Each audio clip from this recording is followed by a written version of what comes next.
Hi, hello, vanakkam and welcome. Tailoring Tamil Tech channel lendu na Tailor Priya பேசுறேன். நம்ம blouse tips video தான் பார்த்துட்டு இருக்கோம். கட்டிங்ல நம்ம என்னென்ன டிப்ஸ் இருக்குன்னு பார்த்துட்டு இருக்கோம். நான் போற வீடியோஸ் ரெகுலரா பாத்தீங்கன்னா இது வந்து 32 அளவுல சைஸ் blouse வச்சு நான் உங்களுக்கு சொல்லி தந்துட்டு இருக்கேன். நீங்க ஒரு blouse நீங்க ஃபுல்லா கட் பண்ணிரலாம். ஒவ்வொரு வீடியோவும் நீங்க ரெகுலரா வாட்ச் பண்ணுங்க. நீங்க எல்லா சைஸ் அளவுல blouse நீங்க பெர்ஃபெக்ட்டா கட் பண்ண முடியும். அளவு blouse armhole round வச்சு நம்ம blouse-ஓட மெஷர்மென்ட்டை அளந்துக்க முடியும். நான் அதை எப்படி அளக்கணும் அப்படிங்கறத நான் ஏற்கனவே வீடியோ போட்டுருக்கேன். டிஸ்கிரிப்ஷன் பாக்ஸ்ல லிங்க் கொடுக்குறேன் பார்த்துக்கோங்க. இப்போ armhole round எவ்வளவு வருதோ அதை அளந்து அது கூட 1 இன்ச் ஆட் பண்ணி அதை 4ஆல பெருக்குனீங்கன்னா உங்களுக்கு blouse-ஓட மெஷர்மென்ட் வந்துரும். 32 அப்படிங்கிறது blouse-ஓட மெஷர்மென்ட் நம்ம ஏற்கனவே கண்டுபிடிச்சு வச்சிருக்கோம். இப்போ ஷோல்டரோட அகலத்தை நம்ம இந்த 32 அப்படிங்கறத வச்சு நம்ம கண்டுபிடிச்சிரலாம். இது வந்து நார்மல் ப்ளவுஸ்ங்கறனால கீழ மடிச்சடிக்கிறதுக்காக 1.5 இன்ச் விட்டு கோடு போட்டுருக்கேன். மேலே ப்ளவுஸோட உயரத்தை மார்க் பண்ணிட்டு மேலே அதுக்கும் மேலே ஷோல்டர் பிடிச்சடிக்கிறதுக்காக மறுபடியும் ஒரு 1/2 இன்ச் விட்டு இன்னொரு கோடு போட்டிருக்கேன். மேலே 2 கோடு போட்டிருக்கேன். அதில் ஒன்று ப்ளவுஸோட உயரம், இன்னொன்று வந்து ஷோல்டருக்கு 1/2 இன்ச் பிடிச்சடிக்கிறதுக்காக இன்னொரு கோடு. இதெல்லாம் பார்க்காதவங்க நீங்கள் டிஸ்கிரிப்ஷன் பாக்ஸில் லிங்கை கிளிக் பண்ணி பார்த்துக்கோங்க. இப்போ 32 சைஸ்ங்கிறத நம்ம கண்டுபிடிச்சி வச்சுருக்கோம் இல்லைங்களா? நீங்கள் உடம்போட என்ன அளவாக இருந்தாலும் சரி, 32வாக இருந்தாலும் சரி, 35ஆக இருந்தாலும் சரி, 40வாக இருந்தாலும் சரி, 50ஆக இருந்தாலும் சரி, நீங்கள் அந்த உடம்போட அளவை கண்டுபிடிச்சி வச்சுருப்பீங்க இல்லைங்களா? அதை 6ஆல் வகுத்துக்கோங்க. 6ஆல் வகுத்தா எவ்வளோ வருதோ அதுதான் ஷோல்டரோட அகலம். ஷோல்டரோட அகலம் மட்டும் இல்லைங்க, ஆம்ஹோலோட உயரமும் அதுதான். இப்போ 32வை 6ஆல் வகுக்கும் பொழுது 5.33 வருது. நம்ம 5.33ங்கிறத நம்ம 5.25 அப்படின்னு ரவுண்டாக எடுத்துக்கலாம். இதுக்காக நீங்கள் ஒவ்வொருத்தருங்களுக்கும் அளவு ப்ளவுஸில் ஷோல்டரோட அகலம் எவ்வளோ வருதுங்கிறத அளக்கணுங்கிற அவசியம் இல்லை. அதே மாதிரி டேரெக்டாக உடம்பு அளவில் ஷோல்டரோட அவங்களுக்கு அகலம் எவ்வளோ வருதுங்கிறத நம்ம அளக்கணுங்கிற அவசியமும் இல்லை. நம்மளுக்கு இது 32ங்கிற உடம்போட சைஸை வச்சே நம்ம ப்ளவுஸ் அந்த ஷோல்டரோட அகலத்தை நம்ம கண்டுபிடிக்க முடியும். ரொம்பவே ஈஸிங்க. இந்த மாதிரி நீங்கள் ட்ரை பண்ணி பாருங்கள், ரொம்பவே பர்ஃபெக்டாக வரும். இப்போ 32வை நம்ம 6ஆல் வகுத்து 5.25ங்கிறத ஷோல்டரோட அகலம் மார்க் பண்ணிட்டோம். ஆம்ஹோலோட உயரமும் சேம் அதே 5.25 நம்ம மார்க் பண்ண போகிறோம். நம்ம மேலே டாப்பில் எங்கே கோடு இருக்கோ நம்ம ப்ளவுஸோட உயரம் அங்கிருந்து தான் நம்ம 5.25 மார்க் பண்ணணும். இப்போ மேலே இருந்தே நான் 5.25 உயரம் மார்க் பண்ணிட்டேன். இதை வந்து நம்ம ஒரு பாக்ஸ் மாதிரி போடணும். அதனால ஸ்டார்டிங்லேயே 5.25 மார்க் பண்ணிக்கிறேன் உயரம்.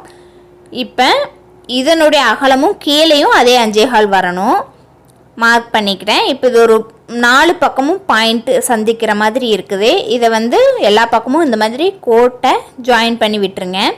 கீழே போடுற கோடு நல்லா எக்ஸ்ட்ராவாகவே இருக்கணும், ஏன்னா அங்கே வந்து நம்ம ப்ளவுஸோட அகலம் மார்க் பண்ணணும். அதனால கொஞ்சம் அகலமாகவே போட்டுக்கோங்க.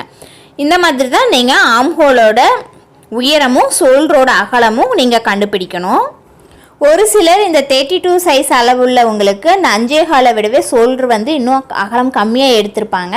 அதே மாதிரி உயரமும் 4, 4.5 இந்த மாதிரியெல்லாம் வச்சுட்டு ப்ளவுஸ் தைச்சிட்டு இருந்துக்கிறவங்களும் இருந்திருப்பாங்க. அவங்களாம் என்ன மாதிரி ஃபீல் பண்ணுவாங்கன்னா, இது வந்து ரொம்ப அகலமாக இருக்கே, ரொம்ப உயரம், ஆம்ஹோலோட உயரம் அதிகமாக இருக்கே, லூஸாக இருக்காதா அப்படிங்கிற மாதிரி நினைக்கலாம். ஆனால் இந்த மாதிரி ட்ரை பண்ணி பாருங்கள், ரொம்பவே பர்ஃபெக்டாக வரும். நீங்கள் ஆம்ஹோலோட உயரமெல்லாம் கம்மியாக வைக்கும் பொழுது ஆம்ஹோல் கட்டை ரொம்பவே டைட் ஆகிக்கும், கை வந்து உள்ளே போகாத மாதிரி ஆகிக்கும்.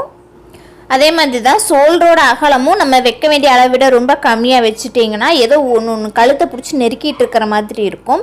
இந்த மாதிரி நீங்கள் ட்ரை பண்ணி வச்சு பாருங்கள், ரொம்பவே பர்ஃபெக்டாக கரெக்டாக இருக்கும். ஆம்ஹோல் கட்டை கரெக்டாக கிளாத் வந்து மேலே ஷோல்டரோட அந்த ஷோல்டர் எங்கே முடியுதோ அந்த இடத்துல உங்களுக்கு ப்ளவுஸோட ஃபினிஷிங் கரெக்டாக நிற்கும். நீங்கள் ட்ரை பண்ணி பாருங்கள். இந்த மெத்தட் வந்து நம்ம நார்மலாக ப்ளவுஸு பின்னாடி இறக்கம் வச்சு போடுவாங்க. நார்மலாக எவ்வளோ இறக்கம் வைப்பாங்களோ அந்த இதுக்கு கரெக்டாக இருக்கும். போட் நெக்குக்கெல்லாம் இன்னும் அளவு முறை வேறுபடும். போட் நெக்குக்கும் சரி, காலர் நெக்குக்கும் சரி, இல்லாட்டி ரொம்ப டீப் நெக்காக வைக்கிறவங்க இதுக்கெல்லாம் இன்னும் கொஞ்சம் அளவு மாறுபடும். அது வந்து எப்படி நம்ம அளக்கணும், அதுக்கு எப்படி மெஷர் பண்ணணும், நான் வேறு ஒரு வீடியோ போடுறேன். ஓகே ஃப்ரெண்ட்ஸ், ஷார்ட்டாக சொல்லணும் அப்படின்னா இந்த வீடியோவில் நம்ம என்ன தெரிஞ்சுக்கிட்டோம் அப்படின்னா, ஷோல்டரோட அகலமும் ஆம்ஹோலோட உயரமும் சேமாக தான் வரும், ரெண்டும் டிஃப்ரெண்ட் ஆகாது. ஆம்ஹோலோட உயரம் எவ்வளோ வருதோ ஷோல்டரோட அகலமும் அதே அளவு தான் வரும். அப்புறம் உங்களோட ப்ளவுஸோட மெஷர்மெண்ட், அதாவது ஆம்ஹோலுக்கு 1 இன்ச்சு கீழே பாடியில் நீங்கள் உடம்போட சுற்றளவு அளப்பீங்க இல்லைங்களா, அதனுடைய அளவு எவ்வளவோ அதை 6ஆல் வகுத்தீங்கன்னா ஷோல்டரோட அகலம் கிடைச்சிரும். அதை எதை நம்ம ஆம்ஹோலோட உயரமாகவும் வைக்கிறோம். இப்போ 32 6ஆல் வகுத்த எடுத்தோம்னா 5.25 கிடைச்சது இல்லைங்களா, அந்த 5.25 நம்ம அப்படியே தான் மார்க் பண்ணணும். இதுக்கு நம்ம ஸ்டிச்சிங்காக 1/4 இன்ச் 1/2 இன்ச் எல்லாம் எக்ஸ்ட்ராவாக விடக்கூடாது. இதில் நான் தைக்கும் பொழுது மேலே ஷோல்டருக்கு 1/2 இன்ச் பிடிச்சு அடிப்பேன். அதே மாதிரி ஆர்ம்ஹோல் ரவுண்டுக்கும் 1/2 இன்ச் பிடிச்சு அடிப்பேன். நான் எப்போவுமே 1/2 இன்ச் பிடிச்சு அடிப்பேன். ஆர்ம்ஹோல் ரவுண்டெல்லாம் கண்டிப்பாக 1/2 இன்ச் பிடிச்சடிங்க. 1/4 இன்ச்செல்லாம் பிடிச்சடிச்சிங்கன்னா நார்மல் ப்ளவுஸுங்கிறனால உங்களுக்கு அது ஓரத்தில் பிரிஞ்சு வந்துடும். அவங்க வியர் பண்ண அந்த தையலே உங்களுக்கு பார்த்தீங்கன்னா அந்த நூல் வந்து இலைகள் ஒவ்வொன்றா பிரிஞ்சு அந்த தையல் வரைக்கும் பிரிஞ்சு வந்துடும். அதனால் 1/2 இன்ச் பிடிச்சடிங்க, அதுதான் எப்போவுமே பெஸ்ட்டு.